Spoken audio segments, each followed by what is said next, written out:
Hi, I'm Ellen from the Chili Dog.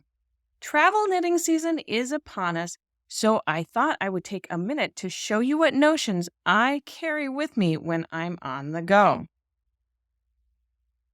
Of course, no travel kit is complete without some locking stitch markers. And I have a bunch that I carry with me here in a variety of different colors and sizes. In the next compartment over, I have my bent tip darning needle, so I can weave in those pesky yarn tails. And this can also double as a cable needle if I need one. My kit also serves as an emergency sewing kit.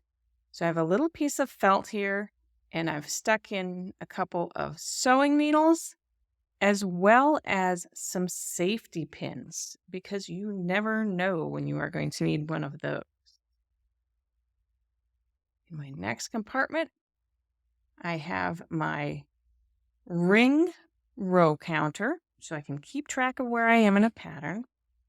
A bunch of little ring stitch markers and this odd little notion, which is actually a pair of eyeglass holder chain ends. These are nice because they're compact and you can use them as needle stoppers because this metal ring in the center can move. They fit just about every size of knitting needle you can imagine. In the next section, we have some different threads. I have some plain cotton yarn here. They can be used as lifelines or as stitch holders if I need them.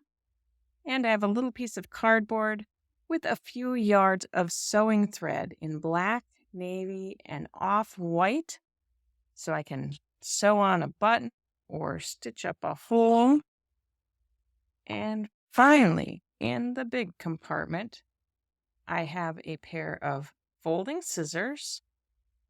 And when you open them up, the blade is less than 4 inches long, so they can go on the airplane with me. I have my favorite handy fix-it tool here that is a crochet hook on one end and a knitting needle on the other in case I drop any stitches or need to fix any mistakes. And finally, I keep a little pad of sticky notes in case I need to make a note about my pattern, or I can use it as a bookmark or to help me keep my place in a chart if I need to. So that's everything in my travel case. Until we stitch again, happy travels and happy knitting.